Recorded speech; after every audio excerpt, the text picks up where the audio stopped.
Olá! Houve um concílio em Niceia, no ano de 325 d.C., que muitos acreditam que a Bíblia foi definida nesse concílio. Será que é isso mesmo? Será que podemos dizer que a Bíblia passou a ter a sua definição como Bíblia no concílio de Niceia? Esta e muitas outras questões você vai acompanhar agora, pois está no ar, Na Mira da Verdade.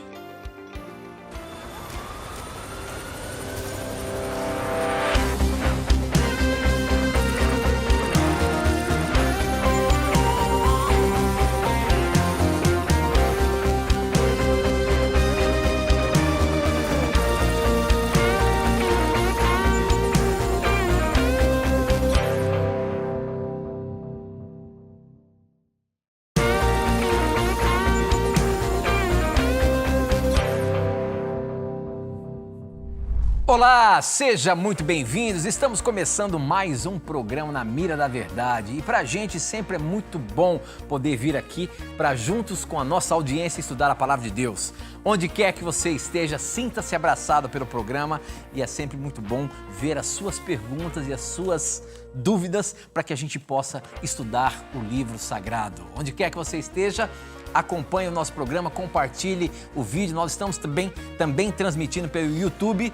É só acessar Novo Tempo ao vivo e compartilhar esse link para que mais e mais pessoas possam acompanhar o nosso programa e juntos estudarmos a Palavra de Deus. E quem está na mira, para responder as perguntas que chegam para a gente é ele, Professor Leandro Quadros. Professor, você está bem? Tudo bem, Tito. Estamos aqui mais uma vez com o nosso telespectador para estudarmos a Bíblia e aprendermos aquilo que a Palavra de Deus realmente ensina. Esperamos que você tenha, amigo telespectador, um coração aberto ao conhecimento. Nenhum de nós chegará um momento em que não terá de aprender mais, isso é impossível. Então estamos aqui para uma troca de conhecimento, mas temos a convicção de que a Bíblia vai oferecer as melhores respostas se nós permitirmos que ela fale a nossa consciência. Então esperamos que você continue acompanhando o nosso programa e que envie as suas perguntas. Muito bem, muito bem. E olha só, a gente não pode deixar de mandar abraços aqui para as mais de 460 cidades no nosso país que tem o sinal da TV Novo Tempo em canal aberto e estão acompanhando a programação aqui da Novo Tempo. Um abraço também a todos os nossos telespectadores que nos acompanham através das TVs por assinaturas. Estamos em todas elas. E também pelas parabólicas, assistindo o nosso programa. Muito obrigado por vocês estarem aí. Se vocês tiverem as suas dúvidas, mandam pra gente. Nós temos várias formas de você mandar a sua pergunta, a que melhor encaixa a sua expectativa aí, você pode mandar pra gente, tá bom? Daqui a pouquinho eu falo como é que você faz para mandar a sua pergunta pra gente. Mas agora nós queremos colocar a pergunta que abrimos o programa, falando sobre o Concílio de Niceia. Essa é uma pergunta que chegou através do nosso Instagram, que a gente coloca sempre um videozinho ali para as pessoas colocarem as suas perguntas. O Joab Vasconcelos, ele fez essa pergunta sobre o Concílio de Niceia. Ele disse o seguinte: eu me chamo Joab, moro em Macapá, no estado do Amapá, e eu queria saber se a Bíblia foi mudada no Concílio de Niceia.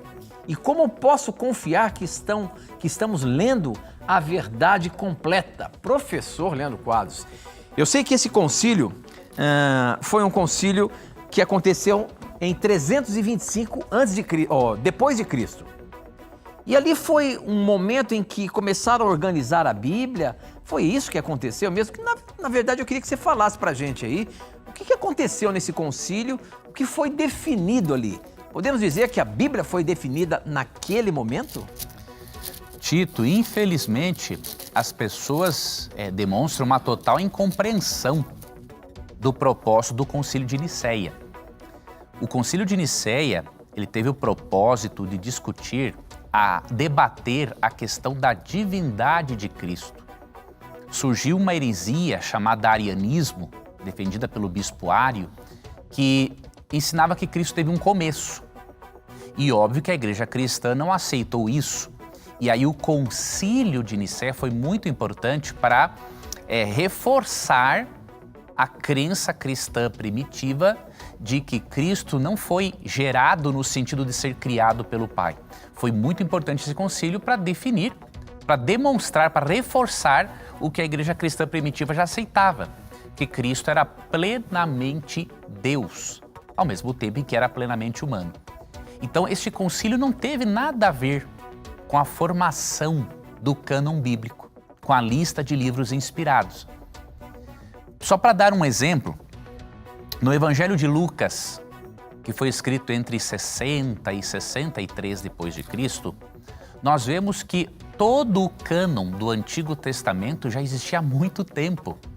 Jesus apresenta uma divisão da Bíblia muito antes de existir o Concílio de Nicéia.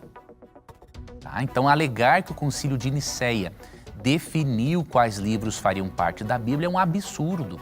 Não faz parte da realidade.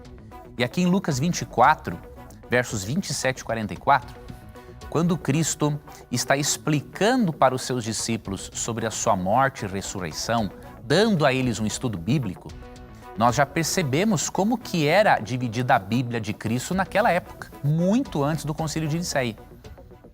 Verso 44, por exemplo, pode ler também o verso 27, amigo telespectador, diz assim: a seguir Jesus lhes disse: são estas as palavras que eu vos falei, estando ainda convosco. Importava se cumprisse tudo o que de mim está escrito na lei de Moisés, nos profetas e nos salmos.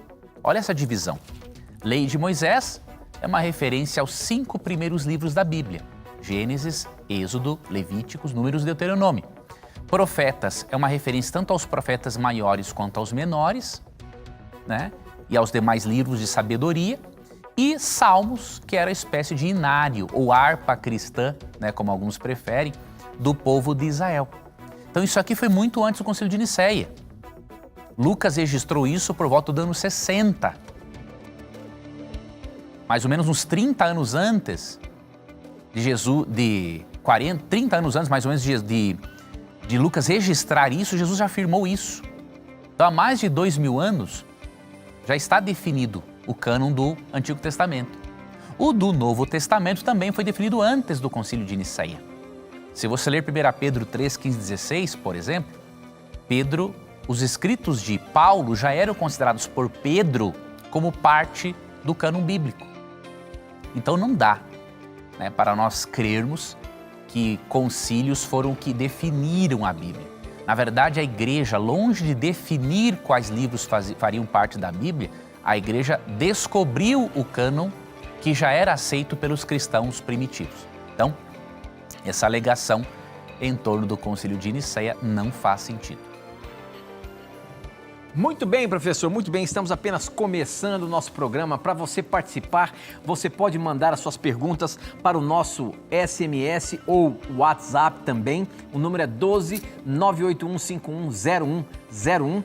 A gente recebe aqui na hora o SMS e as suas mensagens no seu smartphone. E o WhatsApp também você pode mandar pelo mesmo número. E você tem também as redes sociais, Facebook e Instagram. No Facebook, namiradaverdade.nt e no Instagram, @namiradaverdade. Ambos tem um videozinho para você colocar as suas perguntas aí nos comentários, tá bom? Participe, mande a sua dúvida pra gente. A gente já abriu o programa com uma pergunta do Instagram, mas eu tenho uma pergunta aqui agora pelo nosso WhatsApp. Quem mandou foi o Marcelo Lopes. Ele diz o seguinte: boa noite, Tito, professor Leandro. Minha dúvida é sobre o arrebatamento. Essa é uma questão que volta e meia chega aqui no programa.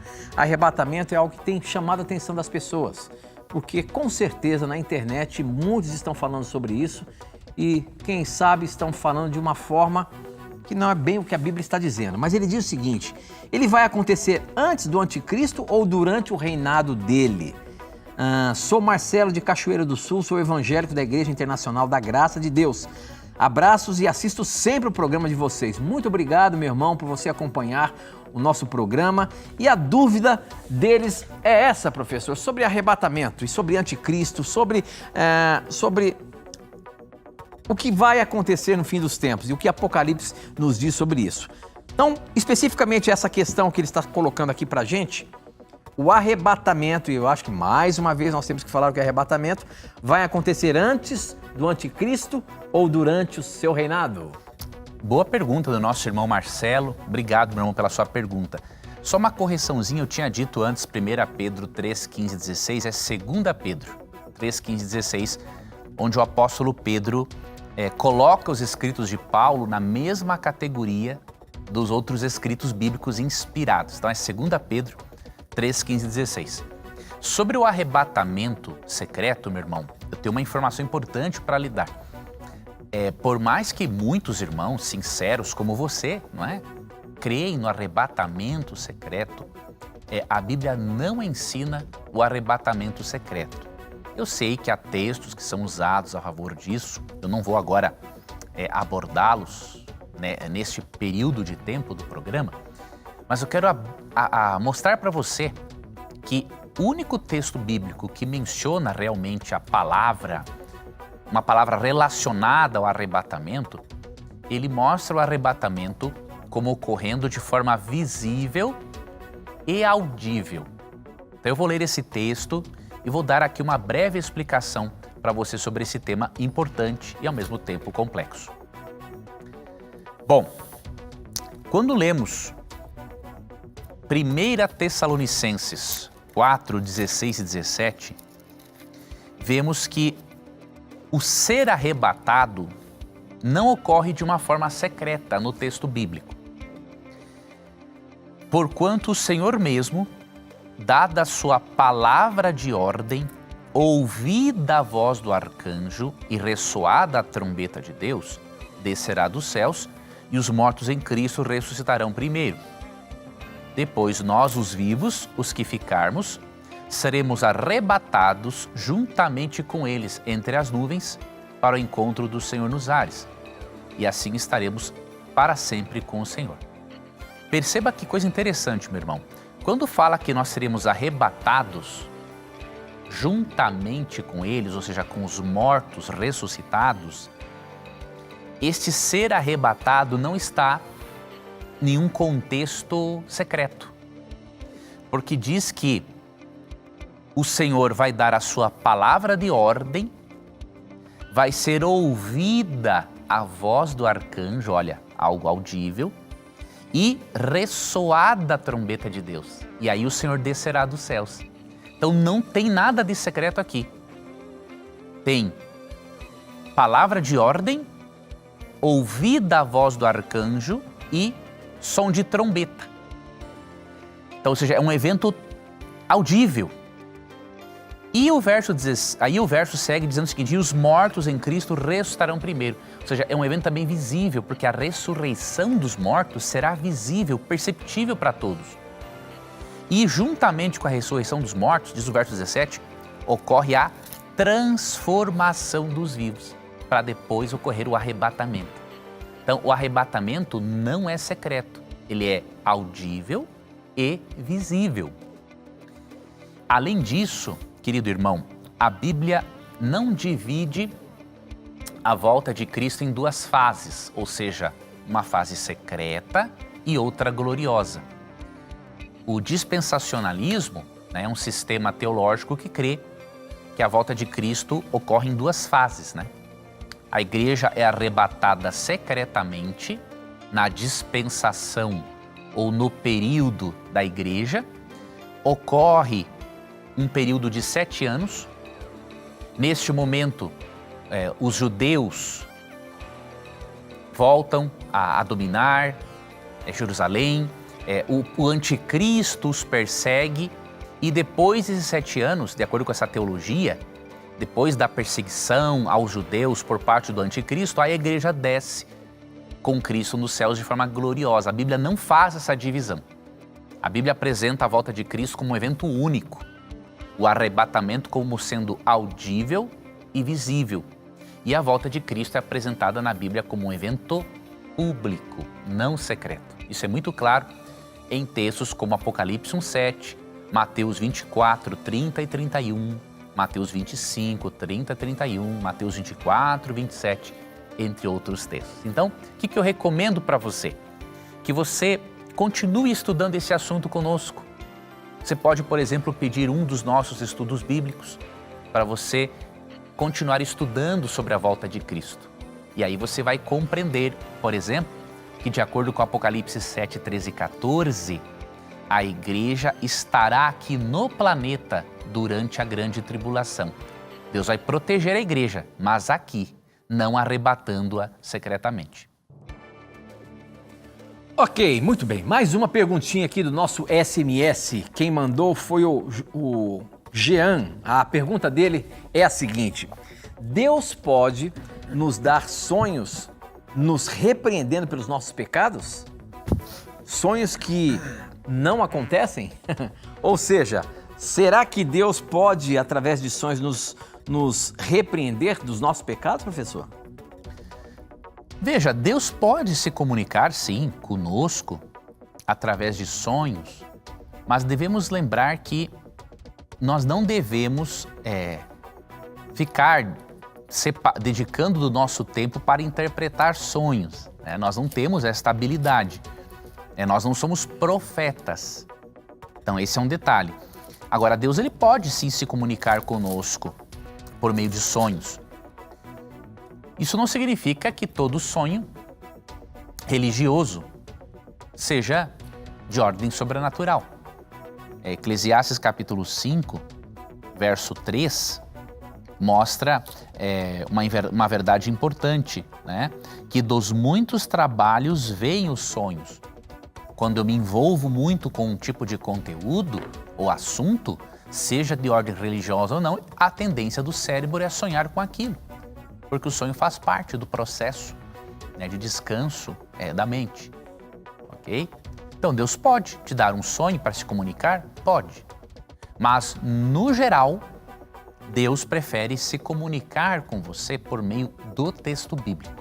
Então, a Bíblia é a melhor forma de Deus nos repreender acerca dos nossos pecados. Agora, Ele pode usar um sonho para isso? Pode. Uma exceção. A regra, realmente, é o texto bíblico e as impressões internas do Espírito Santo ao longo do dia. Muito bem, professor. Olha aqui, ó, eu quero dizer para você que você pode perguntar o que você quiser. Não tenha preconceitos. Às vezes você acha que é uma pergunta muito simples, você acha que é uma pergunta que talvez não tem tanto valor a resposta. Não tenha preconceitos. Pergunte o que você quiser. Pode ter certeza que às vezes a sua dúvida seja a dúvida de muita gente. E se ela entrar aqui na mira, muitos irão conhecer e aprender mais da palavra de Deus. E, portanto, faça sua pergunta para a gente, formule bem a questão e mande para a gente. Tem aqui a pergunta pelo Instagram da Thaís Alves, que ela diz o seguinte: Daniel 5 fala, professor, que Beltesazar era filho de Nabucodonosor. Mas a história diz também que não existia um só Nabucodonosor. Beltesazar era filho do Nabucodonosor que tomou Jerusalém ou era algum outro Nabucodonosor? Porque Beltesazar foi aquele a qual foi pesado na balança, não é, professor? Sim. Ou teve um juízo divino ali. E esse Beltesazar era o filho de Nabucodonosor que conquistou e levou cativo o povo de Deus ali, o povo de Israel? O que acontece? Acontecia, esse aqui é um assunto bem amplo, né? Do ponto de vista histórico, arqueológico, existem alguns debates até hoje sobre Beltesazar. Mas o que acontece? Nabonido, havia um homem chamado Nabonido, que ele era genro de Nabucodonosor. E Beltesazar, ele era o filho mais velho de Nabonido. Existia o reinado corregente. Então, mesmo que ele estivesse ainda Nabonido governando o império, ele poderia ter um governador regente com ele, nesse caso, Beltesazar. Tá? Então, tem aqui a história Nabonido, pai de Nabucodonosor, depois vem Nabucodonosor, depois vem Beltesazar. Tá? Até tenho aqui uma Bíblia de estudo, que eu vou pegar aqui um dado para você, interessar aqui, Beltesazar significa Bel protege o rei, que é uma referência a uma das divindades babilônicas, né? Não deve ser confundido com Beltesazar, o nome babilônico dado a Daniel. De fontes babilônicas, sabemos que Nabonido, genro de Nabucodonosor, foi o último rei de Babilônia. Belsazar, o filho mais velho de Nabonido, foi feito corregente com seu pai e designado como encarregado dos negócios da Babilônia, enquanto Nabonido passava extensos períodos de tempo em Tema, na Arábia. Os acontecimentos deste capítulo tiveram lugar em 539 a.C., o ano em que a Babilônia caiu diante dos persas e em que foi publicado o decreto liberando os israelitas do seu cativeiro, 42 anos depois da morte de Nabucodonosor em 563. Então essa aqui é a Bíblia de Estudo de Genebra, que nos apresenta este dado. Muito bem, nós temos que ir para o intervalo, mas olha aí, eu queria convidar você a aproveitar o intervalo, fazer a sua pergunta e mandar para a gente. Eu estou esperando aqui, tá bom? Pode ser pelo SMS, pode ser pelo Instagram, pelo Facebook. Escolha a forma de mandar a sua pergunta e manda para a gente volta já já.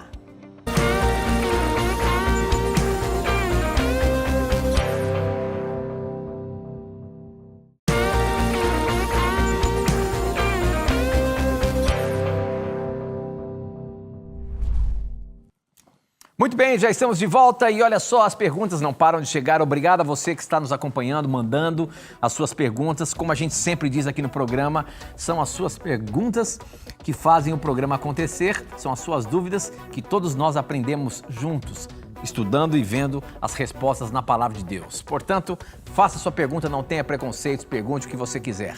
Tem uma daquelas perguntinhas capciosas que quero ver como é que o professor vai responder. Olha só a pergunta do Facebook, professor. A Luciana Carreiro de Carvalho fez a seguinte questão. Antigamente, antes de Cristo, Deus escolhia e ungia seus profetas e eles eram reconhecidos em todas as regiões existentes da época. Se Ellen White é uma profetisa, logo ela foi escolhida por Deus. Então, por que a maioria das pessoas rejeitam ela como profetisa? Professor Leandro Quadros, vamos lá. As pessoas, talvez a nossa audiência, não sabe do que está se tratando essa questão aqui. Quem é Ellen White? Só para eu dizer um pouquinho para vocês. A Igreja Adventista do Sétimo Dia aceita o ministério profético de uma senhora chamada Ellen Gold White, que foi iluminada por Deus e deixou vários escritos orientando a jornada cristã, baseando-se na Bíblia. E aqui nós a reconhecemos como uma profetisa e a pergunta da Luciana Carvalho foi exatamente isso. Se no passado Deus escolhia os seus profetas e ele fazia-os conhecer por todos, hoje também, se ela é uma profetisa, foi escolhida por ele. Por que tantos a rejeitam?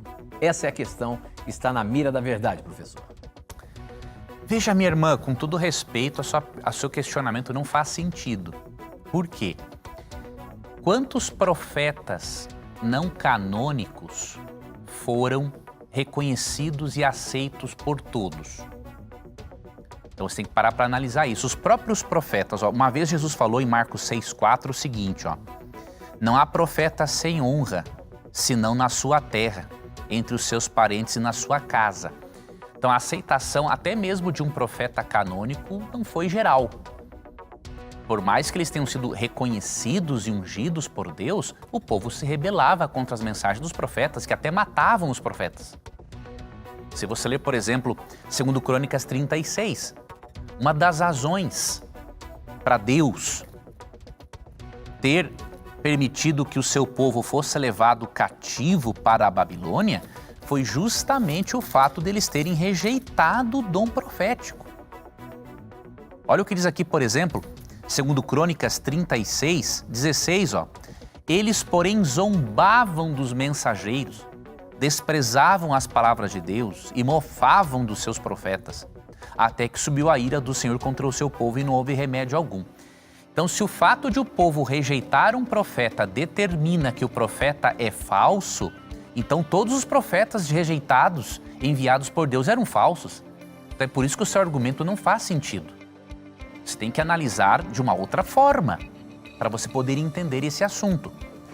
Veja, a Bíblia fala de profetas canônicos e não canônicos. O que determina se um profeta é falso ou não, não é o nível de aceitação ou de rejeição. É o comprometimento deste profeta com a verdade bíblica e o cumprimento das suas profecias. Considerando esse aspecto, você tem que lembrar, Ellen White, ela é tida por nós como profetisa, mas como uma profetisa não canônica. Nós não cremos que os escritos dela são uma segunda Bíblia. Isso é um absurdo. A Bíblia é a perfeita e completa palavra de Deus. Nós cremos que a função de Ellen White, assim como de qualquer outro profeta não canônico, ou seja, profetas que não têm livros na Bíblia, a função desse tipo de profeta é guiar a mente das pessoas para os profetas canônicos, para a palavra revelada de Deus anteriormente. Você vê, por exemplo, em 1 Crônicas 29:29 e em 2 Crônicas 9:29, a menção a profetas que não têm livros na Bíblia. Natã, Gade, Ido, Aías são profetas não canônicos, mas são profetas do mesmo jeito. Outro detalhe, e aí eu finalizo essa parte da explicação. Se Deus não se utilizasse de profetas, então o dom profético teria de ter sido abolido. Mas a Bíblia não ensina isso. A Bíblia ensina, por exemplo, Paulo em 1 Coríntios 14:1, segui o amor e procurai com zelo os dons espirituais, mas principalmente que profetizeis. Então, o dom profético continuou ao longo da história cristã, mesmo a Bíblia sendo um livro completo. Aí você pergunta, então, por quê? Pelo seguinte, como há falsos profetas, e Jesus falou em Mateus 24:24 que muitos falsos profetas sairiam pelo mundo, então Deus tem que ter os verdadeiros profetas para apresentar uma contra-resposta a esses falsos profetas, e porque o verdadeiro profeta, ele nos leva de volta para a palavra de Deus, que é a Bíblia Sagrada. Então, você precisa compreender a natureza do dom profético na vida e obra de Ellen White. Óbvio, para isso você precisa ler alguma obra dela, você precisa ter uma experiência com os escritos dela.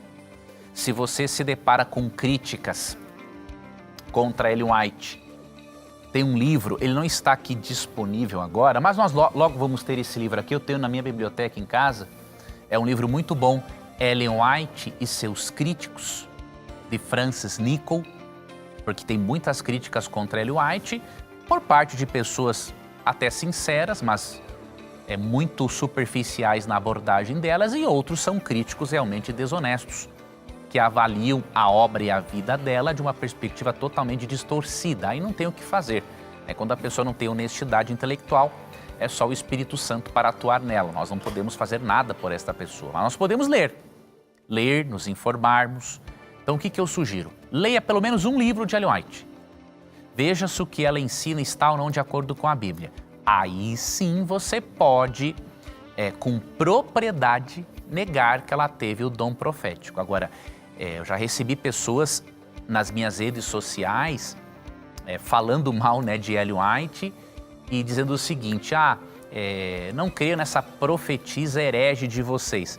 Aí quando eu fui ver, o indivíduo não sabe nem escrever o nome de Ellen White. E aí eu pergunto, se o indivíduo não sabe nem escrever o nome de Ellen White, ele conhece o pensamento teológico dela? É evidente que não. Verdade, verdade, muito bom. Olha só, continue mandando suas perguntas. No Facebook, o Adilson Siqueira fez a seguinte questão. Boa noite, Tito, professor Leandro Quadros. Sou Adilson Siqueira, de Cabo Verde. Opa, um abraço a vocês, meus irmãos aí de Cabo Verde. Gostaria de tirar uma dúvida. Eu ouvi um pastor da Assembleia dizer que pessoas que forem para o inferno irão queimar eternamente junto com Satanás. Mas se é assim, Deus não terá destruído o pecado, porque mesmo estando no inferno queimando, eles continuam vivos. Professor, o extermínio do pecado vai existir e esse extermínio vai ser baseado num tormento eterno, ou seja, pessoas irão ficar queimando eternamente? Com isso, o pecado foi pago? É assim mesmo? Essa análise do nosso telespectador está correta, né? Eu já argumentei algumas vezes aqui no programa, mostrando que se o tormento é eterno, então sempre vai existir um resquício do pecado no universo. Sim. Né? E aí não faria sentido a Bíblia dizer que o pecado deixará de existir. É que as pessoas precisam analisar o significado da expressão castigo eterno. Quando a Bíblia fala do castigo eterno, ela fala dos resultados, das consequências eternas de a pessoa ter rejeitado a Jesus. Ou seja, não fala da eternidade da punição, mas do resultado desse castigo. O que isso significa? Acreditamos, de acordo com a Bíblia, em textos como Mateus 11, 20 a 24, Lucas 12, 47 e 48, que a punição no lago de fogo será proporcional, sim, à impiedade de cada um. Então, uns vão queimar mais tempo do que outros, com toda certeza. Deus não vai, por exemplo, dar o mesmo grau de castigo para Adolf Hitler, que matou mais de 6 milhões de judeus, aquele demônio personificado. Deus não vai dar para ele a mesma punição que, por exemplo, vai dar para um ladrão de galinhas, que não se arrependeu. Então é óbvio que um vai queimar mais tempo que outro, e Hitler será um dos que mais vai queimar com toda certeza. Isso é justiça. Agora, ao mesmo tempo, não podemos supor que o castigo, que o tormento de Hitler e do diabo não tenha um fim, porque senão o pecado nunca vai deixar de existir. Sempre terá algum pecador pensando ou falando mal de Deus. Então nós cremos que é mais lógico acreditarmos que o castigo é eterno nas consequências, ou seja, a pessoa depois será aniquilada e nunca mais ressuscitará, do que ser eterno na duração. Até Romanos 16, 20, Paulo fala que Satanás será esmagado debaixo dos nossos pés. Então o que isso pressupõe? Que após um tempo de castigo, que vai ser muito tempo, ele deixará de existir. E aí, quando Deus não deixar nem raiz e nem ramo dos ímpios, como fala Malaquias 4, 1 a 3, quando eles se desfizer em fumaça, como fala o Salmo 36 e 20, aí sim não haverá nenhum resquício mais do pecado e do mal no universo. Então a crença no tormento eterno, ela, mesmo que os irmãos de outras igrejas não tenham essa intenção, eles acabam ensinando que o pecado não vai ter um fim definitivo. E nós não podemos crer desta forma. Muito bem, tem mais uma perguntinha aqui, essa pelo nosso WhatsApp. Quem mandou foi o Jefferson Brinker. A pergunta do Jefferson é a seguinte: e os índios, como explicar? Como estavam em todo o mundo? A gente sabe que, por exemplo, no nosso país, quando a história nos conta que quando Pedro Álvares Cabral chegou aqui, já existiam os índios, né? E acho que talvez por isso as pessoas começam a achar que os índios estavam em vários lugares aí e não se sabe como comprovar de onde eles vieram, né? Qual a raça deles, como é que fica isso? Professor, como que a gente consegue explicar essa questão dos índios aí? Como que foi espalhado pelo mundo? Veja, nós temos que ler neste caso Gênesis capítulo 10 e 11, especialmente Gênesis capítulo 10, porque Gênesis capítulo 10 nos mostra que todas as raças, na verdade, vamos bem do princípio. Gênesis 3:20 fala que Eva é a mãe de todos os viventes. Então, todos os seres humanos descenderam de Eva. Atos 17, 26 e 27 mostra que de um só Deus fez toda a raça humana, ou seja, de Adão. Então, biblicamente, de Adão e Eva surgiram todas as raças, inclusive as indígenas. Todos surgiram de Adão e Eva. Indígenas, negros, peles vermelhas, brancos, pardos, todos vieram de um casal em comum. Ok? Então, o que isso quer dizer? Aí, vamos mais para frente. Aí, a partir dos filhos de Noé, Sem, Cã e Jafé, os sobreviventes do período do dilúvio, essas pessoas foram habitar em diferentes regiões do mundo e os seus descendentes foram também se espalhando. Tá? Eles iam tanto a pé como através de animais, através de embarcações revestidas de peles de animais para ir de um lugar e continente para outro. Então isso aconteceu desta forma. Então você tem que ler esses textos bíblicos e recordar que todas as raças vieram de Adão e Eva. Deus colocou na constituição genética dos nossos pais esta possibilidade de variação. Olha, veio depois uma perguntinha também sobre índios. Quem mandou aqui foi o Valdivino. A pergunta dele é o seguinte: eu gostaria de saber como será o julgamento dos índios que não tiveram contato com a palavra de Deus e também dos escravos que também não tiveram contato com a palavra de Deus. Como Deus irá julgá-los? Professor Leandro Quadros. Muito boa pergunta. Primeiramente, nenhuma pessoa estará no céu a não ser por Jesus Cristo. Jesus fala em João 14,6, ele diz assim: eu sou o caminho, a verdade e a vida, ninguém vem ao Pai senão por mim. Então, o que eu vou explicar a seguir não vai contradizer o que eu afirmei agora. Eu estou dando esse esclarecimento porque alguém pode pensar o seguinte: bom, já que ele vai falar que Deus se revela aos índios e a povos pagãos de outras formas, então o Leandro estaria ensinando que alguém estará no céu sem o sacrifício de Cristo? Jamais eu ensinaria isso. Tá? Existe só um caminho para a salvação. Atos 4,12. E não há salvação em nenhum outro, porque abaixo do céu não existe nenhum outro nome dado entre os homens pelo qual importa que sejamos salvos. Então, assim como nem todo remédio, nem todo medicamento é bom para todas as doenças, nem todos os caminhos conduzem a Deus. Assim como Jesus, assim como há medicamentos exclusivos para certas doenças, Jesus é o medicamento, digamos assim, exclusivo para a doença chamada pecado. Agora, Deus, na sua misericórdia, Ele tem várias formas de se revelar ao ser humano para que os méritos da justiça de Cristo sejam aplicados a esse ser humano, mesmo que ele tenha um nível de conhecimento inferior sobre o Evangelho. Quer ver uma coisa? Deus se relaciona com as pessoas com base numa fé-resposta que elas dão à revelação de Deus. Vou te dar aqui 2 exemplos bem interessantes bíblicos. Melquisedeque, ele era sacerdote de Deus, porém ele nem fazia parte do povo de Israel. Ele existia nos tempos de Abraão. Melquisedeque tinha algum conhecimento sobre o Deus verdadeiro, sobre a salvação, mas era um conhecimento muito limitado. Melquisedeque veio a ser um tipo de Cristo, mas ele não conviveu pessoalmente com Cristo. Outro exemplo que podemos dar, além de Melquisedeque, Jó.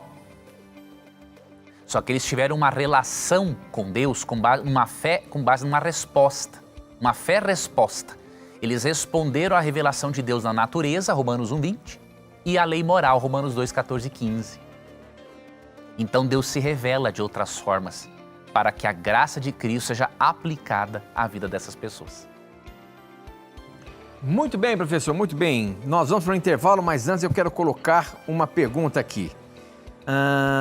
Olá, sou Romário, da Igreja Comunidade das Nações. Primeiramente, gostaria de parabenizar e agradecer pelo programa. É muito bom ter um programa que fale da Bíblia sem discriminação de igrejas. Obrigado por você acompanhar a nossa programação e esse realmente é o objetivo, meu irmão. A minha pergunta é sobre a questão do batismo das crianças. O que a Bíblia nos orienta sobre o assunto? A gente vai para o intervalo rapidinho, logo na sequência vamos explicar essa questão do batismo de crianças. A gente volta.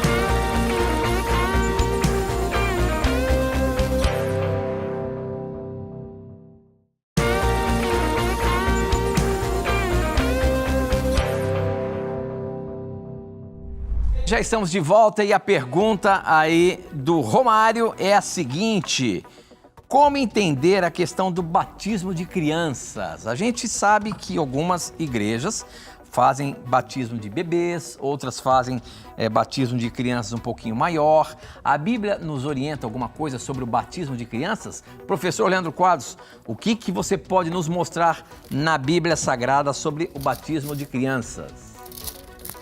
Veja, obviamente que a intenção, né, dos nossos irmãos católicos por trás do batismo infantil é uma intenção muito boa, né? Mas biblicamente não somos ensinados de que um bebê deva ser batizado, porque a Bíblia apresenta alguns critérios para o batismo e eu vou resumidamente apresentar para vocês. Antes, o que nós vemos aqui, o que aconteceu com Jesus em Lucas 2, 22 a 24, foi algo diferente. O costume judeu não era nunca, obviamente, batizar uma criança, mas antes apresentá-la no templo. Eu acredito que isto foi deixado no texto bíblico para nós, para servir de exemplo. João 13,15 diz que tudo aquilo que Cristo faz é exemplo para nós. Eu acredito que o correto, de acordo com esse texto, é apresentar a criança. Mas alguns alegam assim, mas Jesus foi circuncidado quando era bebê.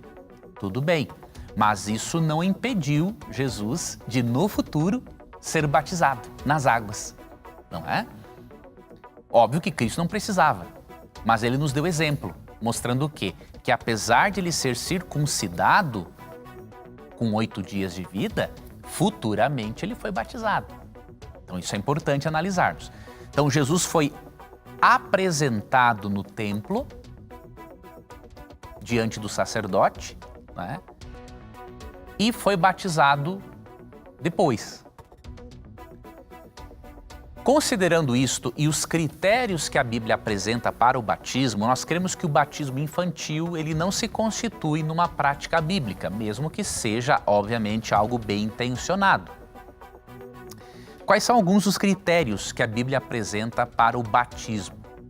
Antes é importante lembrarmos que a palavra batismo, do grego baptizo, significa mergulhar, afundar.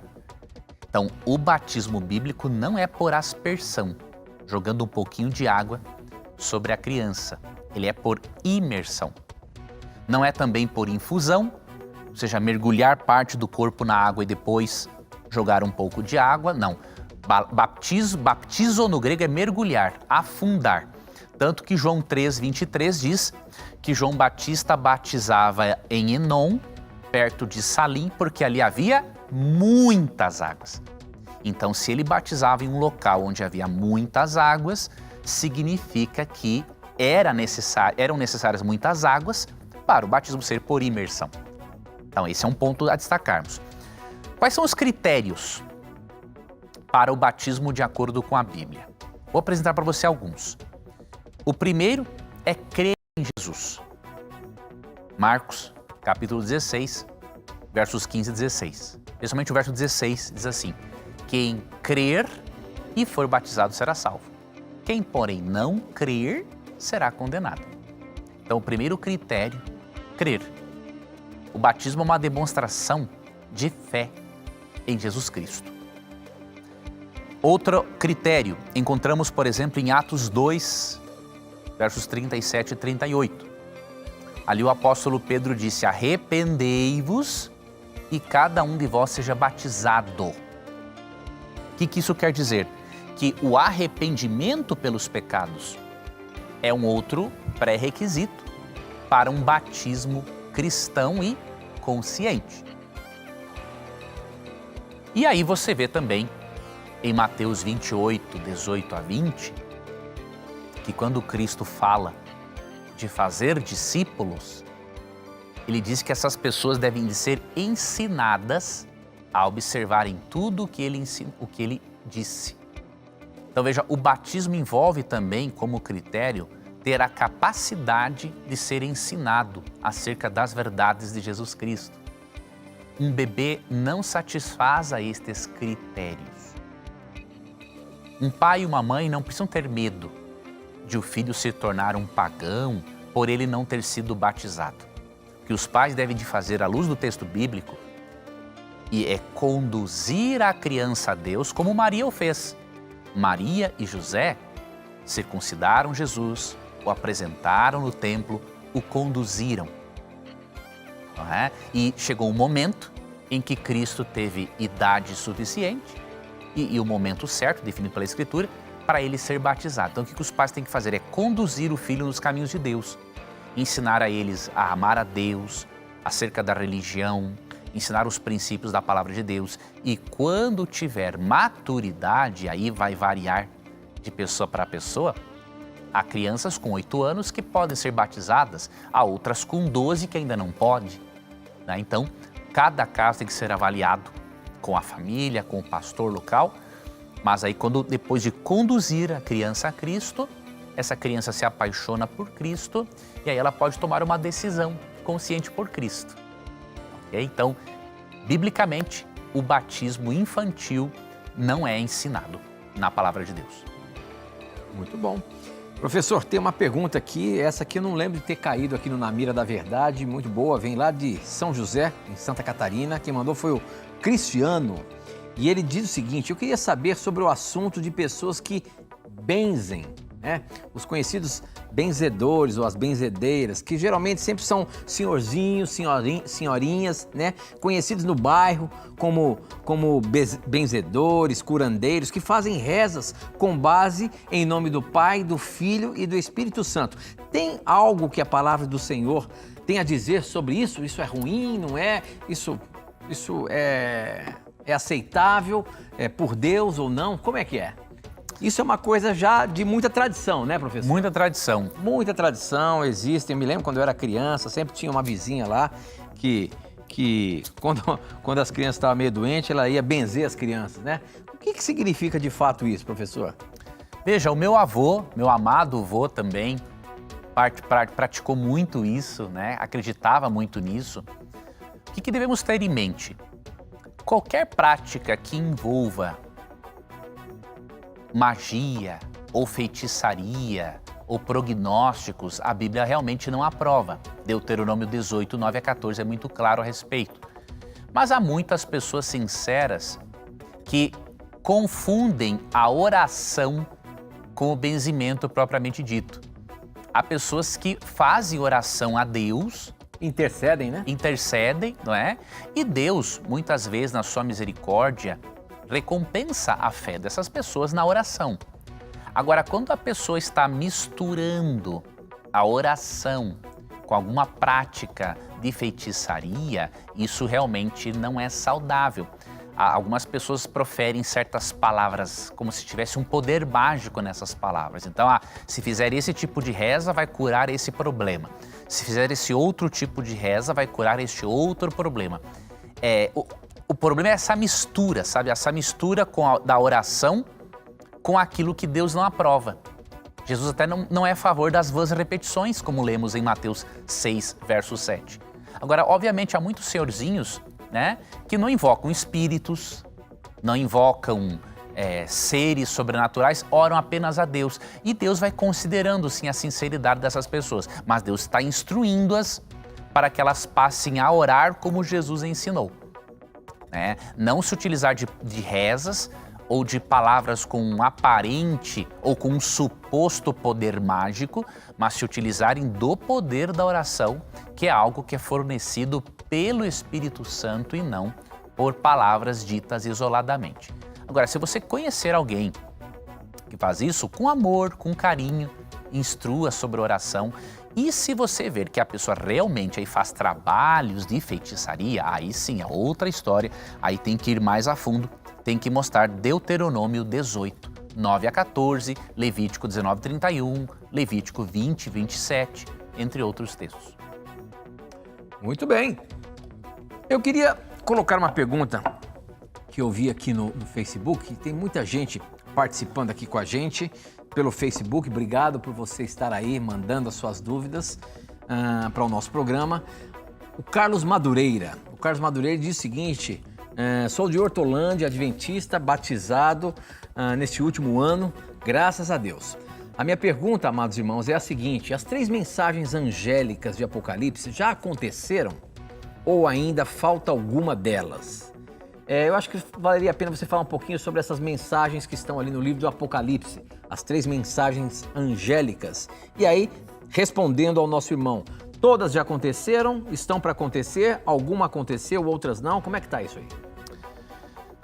As 3 mensagens angélicas fazem parte da pregação do Evangelho. Sim. Então, como está o processo de pregação do Evangelho? Ele já foi pregado, será pregado ou está sendo pregado? Aqui está a resposta, né? Então, a pregação do Evangelho está no processo de conclusão. Então, consequentemente, as 3 mensagens angélicas estão no processo. Então, elas já foram pregadas, estão sendo pregadas e serão pregadas. Só que isso é um processo, não chegou-se à conclusão. Porque quando chegar à conclusão da pregação do Evangelho, o que diz Jesus em Mateus 24:14? E será pregado esse Evangelho do Reino para testemunhar a todas as nações e então virá o fim. Então o fim ainda não chegou, por quê? Porque o Evangelho não foi pregado ainda a toda a criatura e nem as 3 mensagens angélicas. Vamos contextualizar um pouquinho para o nosso telespectador. Vou ler aqui para você Apocalipse 14:6 e aí depois você pode ler Apocalipse 6, capítulo 14, versos 6 a 12. Mas no verso 6 diz assim, ó: Vi outro anjo voando pelo meio do céu, tendo um evangelho eterno para pregar os que se assentam sobre a terra, e a cada nação, e tribo, e língua, e povo, dizendo: Temei a Deus e dai-lhe glória, pois é chegada a hora do seu juízo, e adorai aquele que fez o céu, a terra, o mar e as fontes das águas. Aqui está a primeira mensagem angélica relacionada ao evangelho eterno. O que é o evangelho eterno? É a boa notícia de que há salvação por meio de Cristo. De que Cristo morreu na cruz, ressuscitou, ascendeu aos céus e que hoje Ele é o nosso sumo sacerdote, atuando como nosso intercessor. Então, este é o evangelho eterno. Só que junto com o evangelho eterno, Deus tem 3 mensagens, chamadas de mensagens angélicas, ou 3 recados finais para a humanidade. Essas mensagens são angélicas porque na visão João vê 3 anjos diferentes anunciando esta mensagem. Só que esses anjos aqui representam o povo de Deus, que prega o evangelho e que prega essas 3 mensagens. E a primeira mensagem é um convite para adorar a Deus. E olha que interessante, neste convite para adorar a Deus, é dito assim: temei a Deus e dai-lhe glória, pois é chegada a hora do seu juízo. Então há um aviso aqui, juntamente com o evangelho, de que o juízo está em andamento. E é dito: e adorai aquele que fez o céu e a terra, o mar e as fontes das águas. Estas palavras finais do verso 7 são as mesmas palavras de Êxodo 20, verso 11, onde são dadas as razões, diríamos assim, para se guardar o sábado. Então nós vemos aqui uma paráfrase de Êxodo 20, verso 11, um convite para adorar a Deus no seu santo dia, um convite para lembrar de Deus como Criador. E as outras 2 mensagens são advertências contra aqueles que se rebelarem ao convite para adorar a Deus e servirem ao poder representado pela besta. Então isso está no processo e nós cremos que muito em breve, com a atuação não só da igreja, mas especialmente do Espírito Santo, este processo de pregação do Evangelho e desses 3 últimos recados de Deus, ele vai ser concluído. Muito bem, professor. Muito bem, com essa nós encerramos o nosso programa aqui. Obrigado mais uma vez pelas respostas aí baseando-se na Bíblia. Até o nosso próximo programa então, Tito, que Deus te abençoe, que Deus continue guiando, amigo telespectador, a sua vida, iluminando a sua mente, para que compreenda a palavra dele. E lembre-se que no nosso programa, sempre que você tiver coragem de perguntar, a Bíblia vai ter a coragem de lhe responder. E aqui sempre as suas dúvidas, os seus questionamentos estarão na mira da verdade. Até o nosso próximo encontro. Tchau.